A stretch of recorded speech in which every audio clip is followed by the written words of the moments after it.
Hello प्रिय छात्र छात्रों, मैं हूं के पाल। इतिहास की कक्षा में आपका स्वागत है।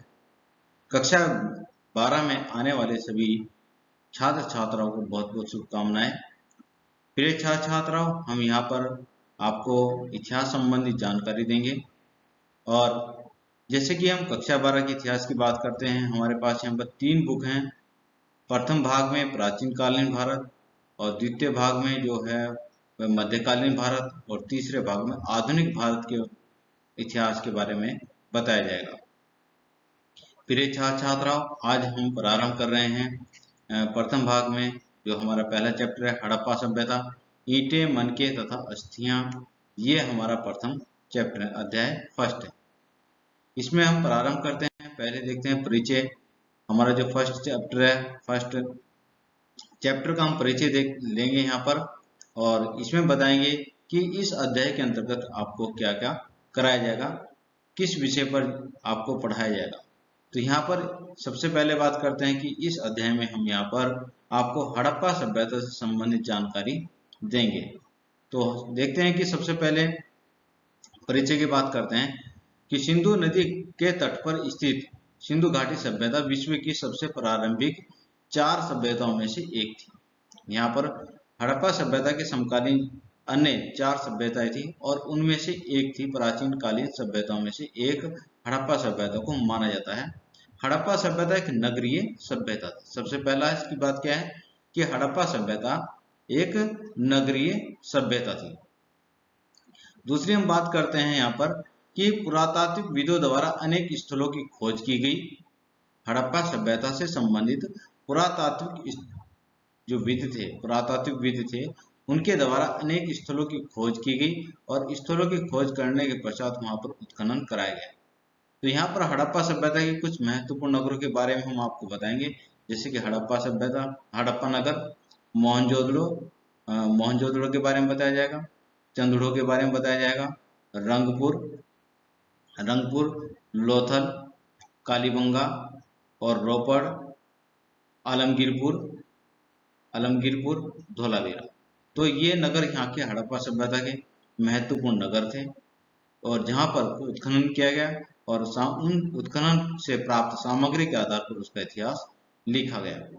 ये सब चीजें यहाँ पर बताया जाएगा, कहाँ कहाँ पर था हड़प्पा सभ्यता के लोग, कि उनका समाज कैसा था, वहाँ पर उनका व्यापार कैसा था, वो आयात निर्यात, कौन कौन सी वस्तु का आयात करते थे, किस प्रकार की वस्तु का निर्यात करते थे, वहाँ पर उद्योग किस प्रकार के, मतलब जो व्यापार होता था, उद्योग था, वो किस प्रकार थे, कार्य करते थे। यहाँ पर बताया जाएगा कि हड़प्पा सभ्यता की संस्कृति कैसी थी, वहाँ के लोग जो नाप तोल की प्रणाली से परिचित थे या नहीं थे, वहाँ की भाषा कैसी थी, लिपि कैसी थी, इस बारे में आपको यहाँ पर इस चैप्टर के अंतर्गत बताया जाएगा। आगे हम देखते हैं कि हड़प्पा सभ्यता जो है उसका जो आकार है वो त्रिभुजाकार है। उसका जो हम मानचित्र देखेंगे तो मानचित्र में देखते हैं कि हड़प्पा सभ्यता जो फैली हुई थी, जो उसका विस्तार था, विस्तार त्रिभुजाकार आकृति में दिखाई देता है। आगे हम चलते हैं। हड़प्पा सभ्यता का ये मानचित्र है, हड़प्पा सभ्यता का ये मानचित्र, तो आप मानचित्र देख लीजिए। फिर आगे हम देखते हैं कि हड़प्पा सभ्यता के सभी नगर, प्रारंभिक नगरों का उत्खनन कराया गया। हड़प्पा सभ्यता के सभी प्रारंभिक नगरों का उत्खनन किया गया, और उत्खनन एवं यहाँ से प्राप्त सामग्री के आधार पर ही हड़प्पा सभ्यता का इतिहास लिखा गया, जो हम इस अध्याय में आपको बताएंगे, इस अध्याय में जिस पर चर्चा की जाएगी। एक बार हम मानचित्र को देख लेते हैं। मानचित्र में देखते हैं यहाँ पर ये सबसे उत्तरी छोर है, मांडा इसको बोलते हैं, और सबसे दक्षिण की साइड से ले तो यहाँ पर ये जगह है, भगत राव जगह है, भोगवा, ये इसका सबसे दक्षिणी छोर है। फिर हम इसकी बात करते हैं पूर्वी छोर की, तो यहाँ पर हड़प्पा सभ्यता का पूर्वी छोर है, जिसको बोलते हैं आलमगीरपुर, और सबसे पश्चिमी छोर जो है वो सूतकांगी डोर है। तो इस प्रकार से हम देखते हैं कि हड़प्पा सभ्यता जो है वह उत्तर दक्षिण पूर्व पश्चिम की बात करते हैं तो इसकी आकृति जो है त्रिभुजाकार आकृति बनती है। वर्तमान की बात करें तो वर्तमान में हड़प्पा सभ्यता पाकिस्तान, ये पाकिस्तान है यहाँ पर, और इधर ये भारत है, हिंदुस्तान है, दोनों क्षेत्रों में हड़प्पा सभ्यता फैली हुई है। और यहाँ पर देखते हैं कि जैसे कि हड़प्पा नगर, हड़प्पा है, मोहनजोदड़ो है, मोहनजोदड़ो, कालीबंगा, कालीबंगा हो गया, कोट, बालाकोट हो गया। तो विभिन्न ये नगर है, इस प्रकार के नगर हैं, ये सब हड़प्पा सभ्यता से संबंधित हैं। भारत में मांडा हो गया, मांडा है, राखीगढ़ी है, बनावली है, मीताथल है, कालीबंगा है जो राजस्थान में स्थित है, धोलावीरा है, सुतकाको है, लोथल है, रंगपुर है, ये सभी भोगा, ये जो सभी नगर हैं, आलमगीरपुर, सभी महत्वपूर्ण नगर ये भारत में स्थित है। तो इस प्रकार से ये हड़प्पा सभ्यता का मानचित्र है जिसके बारे में हमने आपको बताया है। तो ये सब चर्चाएं की जाएंगी इस अध्याय के अंतर्गत। आपको क्षेत्र भी बताया जाएगा, कौन कौन से स्थान कहाँ कहाँ पर स्थित हैं, कौन कौन से राज्य में स्थित हैं, ये भी आपको इस अध्याय के अंतर्गत बताया जाएगा कि हड़प्पा सभ्यता से संबंधित कौन कौन से क्षेत्र किस राज्य में स्थित है। इससे संबंधित आपके पास में एक मानचित्र भी आता है जो मानचित्र बनाने के लिए मोस्ट इम्पोर्टेंट है ये मानचित्र। और आपके जो जितनी परीक्षाएं होती हैं उन परीक्षा में आपको पूछा जाता है, आपसे भरवाया जाता है, स्थान अंकित कराए जाते हैं। और ये जो अध्याय है सिर्फ आपके इस क्लास के लिए ही महत्वपूर्ण नहीं है, आपकी जर्नल स्टडी के लिए भी बहुत महत्वपूर्ण है। इसमें कुछ क्वेश्चंस इस प्रकार के आएंगे, बीच में कुछ पॉइंट फैक्ट्स इस प्रकार के आएंगे जो कि आगामी जितनी भी प्रतियोगी परीक्षाएं होंगी उन सभी परीक्षाओं में आपको वो क्वेश्चन मिलेंगे। इस प्रकार से आप ध्यानपूर्वक इसका अध्ययन करते हुए चलिए। आगे हम देखते हैं, सबसे पहली बात करते हैं पुरातात्विक सामग्री की बात करते हैं कि पुरातात्विक सामग्री होती क्या है। तो देखते हैं कि जैसे कि हड़प्पा सभ्यता है, हड़प्पा सभ्यता में जितने भी उत्खनन, जितने भी स्थानों का उत्खनन कराया गया है और उन स्थानों से प्राप्त जो सामग्री है जैसे कि मोहरे, मनके, बाट, सिक्के, मिट्टी के बर्तन, भग्नावशेष, औजार और मोहरे प्राप्त हुई हैं। तो इस प्रकार की जितनी भी जो सामग्री है इस सामग्री को ही पुरातात्विक सामग्री कहा जाता है। और इस पुरातात्विक सामग्री के आधार पर ही यह अनुमान लगाया जाता है कि हड़प्पा सभ्यता किस प्रकार की सभ्यता थी, या कोई भी जगह है, कोई भी स्थान है, उसके बारे में इस पुरातात्विक सामग्री के आधार पर ही बताया जा सकता है कि विगत या वो कुछ वर्षों साल, कुछ हजार साल पहले जो लोग हैं वो उनके क्रियाकलाप किस प्रकार के थे, वो कौन सी संस्कृति को मानते थे, उनका समाज कैसा था, उनका रहन सहन कैसा था, वो किस प्रकार से व्यापार करते थे, उनकी जीवन शैली कैसी थी, वो क्या खाते थे, क्या पीते थे, कैसा वो पहनते थे, ये सब चीज, उनकी लिपि कैसी थी। तो ये सब चीजें जो है पुरातात्विक सामग्री के आधार पर ही अनुमान लगाकर तैयार किया जाता है। और हड़प्पा सभ्यता संबंधित एक बात और है, क्योंकि हड़प्पा सभ्यता की लिपि को अभी तक पढ़ा नहीं गया है, इसलिए वहां पर साहित्यिक सामग्री अभी तक प्राप्त नहीं हुई है।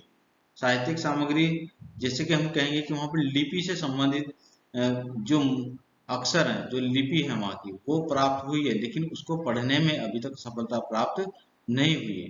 इसलिए साहित्यिक स्रोत हड़प्पा सभ्यता से संबंधित नहीं है, वो अभी तक प्राप्त नहीं है। सिर्फ पुरातात्विक सामग्री के आधार पर ही हड़प्पा सभ्यता का इतिहास लिखा गया है।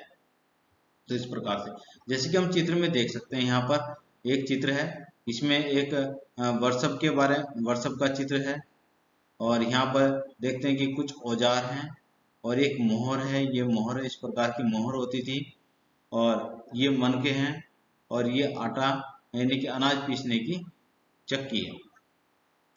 तो इसी प्रकार से यह पता चलता है कि भाई हड़प्पा सभ्यता के लोग अनाज भी पीसते थे, हड़प्पा सभ्यता के लोग मनके बनाते थे।